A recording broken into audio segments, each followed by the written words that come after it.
Welcome back, traders. It's Jademaster here with a new weekly outlook. I apologize for the short delay in time with 1 day. My weekend got messed up a little bit, but we're still here with a new weekly outlook, and I would say we will dive straight into the charts. But hit a thumbs up if you like the video, subscribe if you don't want to miss out on any new video, and I would say let's get into it.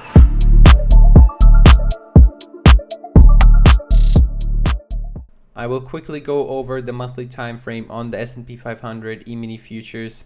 You can see we are rejecting the monthly order block with the fair value gap. The pink shaded box is our balanced price range from this low of the candle to this high of the candle. We have a new monthly candle which didn't close above the down close candle of 2 months before. So this is not a bullish order block. It needs to close above for it to be valid, for it to be a bullish order block. But we're still looking for a run into the buy side liquidity. And now let's look into the weekly time frames to get more details.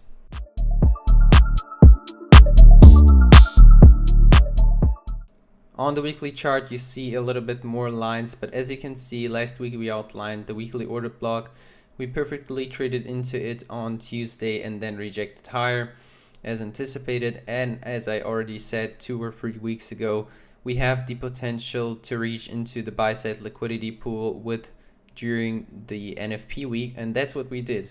I think on Thursday or Wednesday we traded up into the buy side liquidity pool, and then Friday gave a little retracement in the PM session in the last trading hours of the week after the NFP news release. I am still bullish on this asset. We rallied from the weekly order block. Now I want you to extend a line for the balanced price range right here from this low of the candle to this high of the candle. Extend it out in time because price could use it as support in the future. Extend it out in time, and also note this weekly volume imbalance right here.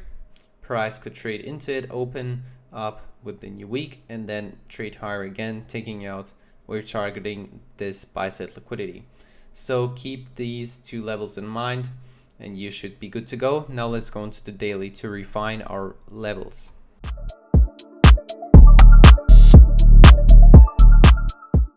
On the daily chart, last week we mentioned that we want to see a rally from the order block, from the fair value gap, You can see the fair value gap price dropped perfectly on it on Monday and on Tuesday.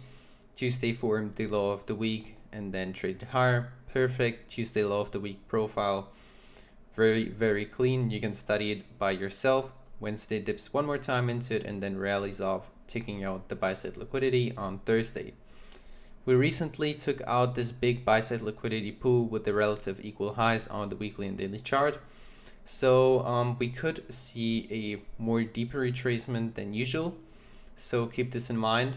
But the levels I outlined on my daily chart are, first of all, this daily order block, this down close candle, followed up by the big imbalance with the big fair value gap right here.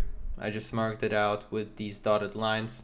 You can maybe also mark out 50% of it. Just take a Fibonacci tool with 50% of it and extend it out in time and use it with time and price. They both need to align, and then you should be good to go. Also, from Wednesday to Thursday we had a gap right here, also possible area of support when price rallies, trades above, and then it can use it as support to go higher again. So these are the 3 main areas. This blue shaded box is the weekly volume imbalance you just saw. You can see it lines up. It is right in the daily fair value gap. Perfect confluence right here.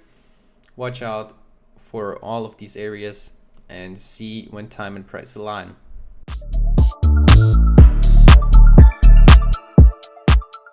We're now zoomed in on the 4-hour time frame. Just wanted to give you a quick view on the market from the 4-hour time frame. You can see rallied from the daily fair value gap on Wednesday, took off with the FOMC news release, As you can see, we have this big fair value gap and also sell side liquidity resting below this low. So Monday could drop below the sell side liquidity and then take off, targeting these relative equal highs. But as I said, market could show us a deeper retracement because we just recently took out this buy side liquidity pool, the equal highs right here. And also probably there will be some trendline traders which have stop losses below each of these lows. So just keep this in mind, and now let's look at the economic calendar.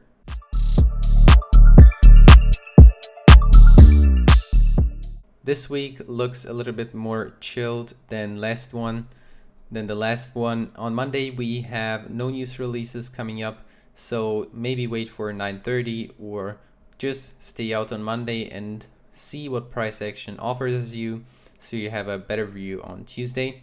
On Tuesday we have a news release, high impact news release coming out in the PM session at 12 p.m. I don't really mind this because I only trade the AM session, but keep in mind that price could consolidate in the AM session to then use these liquidity pools for a nice expansion in the PM session. Going in on Wednesday, we have a high impact news release at 9:15 a.m. There I would just wait for the New York Stock Exchange open at 9:30. Some medium impact news releases following up in the PM session. I don't really mind these, but if you're in a trade, you need to keep these in mind to manage your position accordingly. Thursday gets a little bit more quiet with only a medium impact news release at 8:30. There I will look for a setup at 9:30 a.m. with the New York Stock Exchange open. Friday, beautiful day in my opinion, 10 a.m. news release. Just wait for 10 a.m. news releases to pass. Wait for the manipulation to come and then look for a trade. Now let's define a weekly template for this week.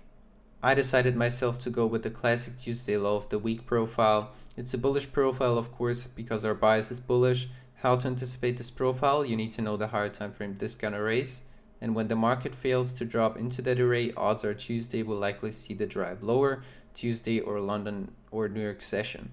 For us indice traders, it will be probably the New York session.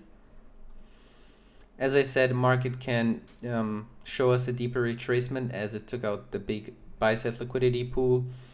And of course, we will adapt accordingly to this if it doesn't show us the price action which we want to see.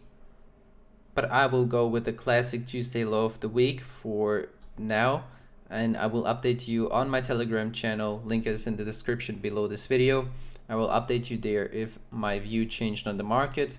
I think this is it. I outlined for you the higher time frame discount arrays, and I showed you on based on the economic calendar how I will trade this week and which template you could anticipate going into the next week. If you want to stay up to date on a regular basis, join my Telegram channel. As I said, link in the description. And I would say if you liked the video, like and subscribe, leave a comment, leave a feedback, positive or negative, I don't care. Have a great day. We will see us in the next one. Stay safe, trade safe. Bye.